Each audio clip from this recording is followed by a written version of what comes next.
Welcome everyone, join us today as we pay our respects to the life and legacy of Darryl Cotton, the beloved Australian musician, songwriter, television personality, and frontman of pop sensation group Zoot. So let's dive in. Darryl Grant Cotton, born the 4th of September 1949, in Adelaide, South Australia. The son of Gloria, Darryl grew up in the seaside suburb of Christie's Beach, in southern Adelaide. He was a surfer, natural athlete, and bright student at Plympton Public School. He quickly became hooked on the Beatles-led British invasion, and with schoolmates Gerard Birtlekamp, later Beeb Birtles, and John Darcy, would tape record a BBC-sourced Sunday radio show every week, featuring bands like the Hollies, The Who, and the Small Faces, then spent hours learning the songs together. First as the Merman, Darryl created pop-rock covers band, Down the Line, in 1965, with himself as lead singer, Beeb Birtles on vocals and bass, John Darcy on guitar and vocals, and Ted Higgins on drums. They played clubs and dances around Adelaide.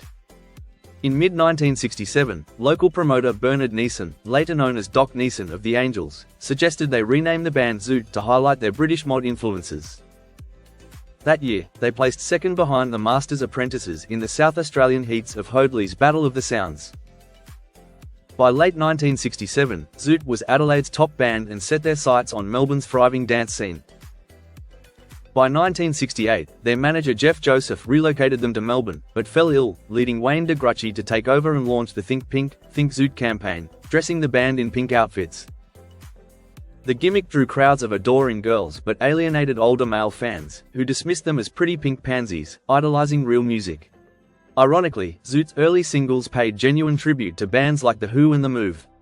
Still, hostility remained, and during a Brisbane tour, Darryl was injured in an assault by street thugs. Jeff Joseph resumed management, but the Pink Suits stayed for a while.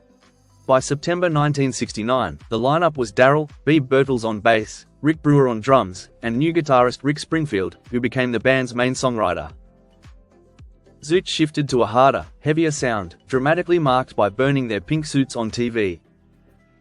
In December 1970, they scored their biggest hit with a hard rock version of the Beatles' Eleanor Rigby, which reached the top 5 by March 1971 and ranked number 12 on Go Set's Top Records of the Year.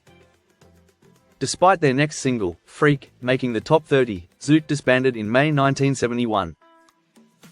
After Zoot split, Darryl and Beeb Birtles teamed up as a pop, soft rock duo, initially called Darryl and Beeb, later rebranding as Freeze after securing sponsorship from Freeze Brothers Clothing. Meanwhile, Rick Springfield headed to the US, launching a successful music and acting career, and Rick Brewer moved through various bands. In September 1971, Freeze released a cover of Man Vile's Feelings on Sparmac Records, followed by the Cotton-written single, Try Yourself, in March 1972 under the name Darryl and Beeb Freeze. Their debut album, 1972 BC, featuring session players, came out on Warner Brothers, but by June the duo had disbanded. Darryl released Why Do Little Kids Have to Die as his first solo single, then headed to the UK in July 1972, while Birtles joined Mississippi, which later became the Little River Band. Darryl relocated to the US and signed with MGM, where under Mike Curb, he took on roles as a musician, singer, and songwriter. He formed the group Friends, with Michael Lloyd and Australian-raised Steve Kipner, ex-Steve and the Board and Tin Tin. They released a single, Gonna Have a Good Time, a cover of the Easy Beats, Good Times, backed with the Darryl, Lloyd, and Kipner song Would You Laugh, followed by a self-titled album. Darryl and Lloyd later formed the vocal trio Darryl, Lloyd and Christian with Chris Christian, releasing 2 albums between 1975 and 1976. Settling in Los Angeles, Darryl also worked as a session singer, wrote songs for Donny Osmond, The New Seekers, and Engelbert Humperdinck, and played guitar for Olivia Newton-John, Sean Cassidy, and Cliff Richard. In 1978, during a visit to Australia, Darryl lost his US green card and took it as a sign to restart his career at home. That same year, he met Cheryl Forehead, and the two quickly fell in love, later marrying and having 2 children, Amy and Tim. Signing with Oz Records, he released the solo single, Don't Let It Get to You, in August. In January 1979, he began hosting Summer Rock, a TV music series on Adelaide's 9 network. More singles followed, including I Don't Want to Lose You, in February 1979, and Glamour Girl, 5 months later in July. Around this time, Darryl also took a role on the soap opera The Young Doctors and returned for another season of Summer Rock in early 1980.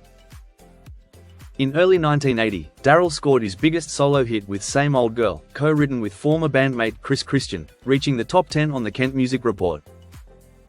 His success that year earned him the award for Best Solo Male Performance, a decade after Zoot's similar group win. In April, he released Best Seat in the House on EMI, also produced by Christian. Darryl then formed his backing band, The Charts, featuring Joey Armenta, Andy Buchanan, Randy Bullpin, Terry Davidson, and Simon Gillies. In 1983, he starred in the Australian stage production of Joseph and the Amazing Technicolor Dreamcoat, followed by his second solo album, It's Rockin' Good Fun, in 1984 on Hammered Records. Next, Darryl co-hosted The Early Bird Show on Network 10 from 1985 to 1989 alongside Marie Van Maren and the beloved Marty the Monster, becoming a familiar face to Saturday morning audiences. His contributions to various charities and community groups were recognized in 1989 when he received the Advance Australia Award. He also lent his voice to the theme song, Surfin', for the TV series Pugwall's Summer.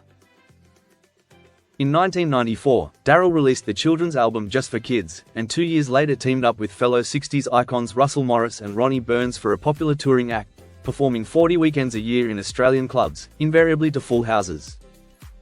After Burns departed in 2000, Jim Case stepped in, and the group continued as Cotton, Case and Morris, releasing a self-titled album. Throughout the late 80s and 90s, Darryl worked closely with the Australian Youth Choir and became a patron of the National Institute of Youth Performing Arts Australia. His solo shows featured the Darryl Cotton Band, which included seasoned musicians like Ashley Robinson, Peter Valentine, Alejandro Vega, and Tim Wilson, often joined by vocalists Lisa Edwards and Wendy Stapleton. Their sets blended hits from the 60s to the early 2000s, making them a staple at corporate events.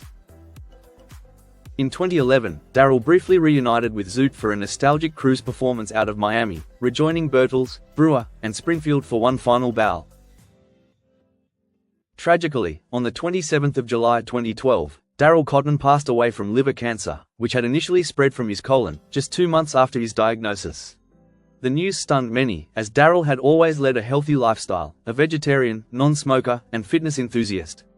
Unaware of any symptoms until it was too late, he left heartfelt notes for friends at his funeral, urging them to undergo regular colonoscopies.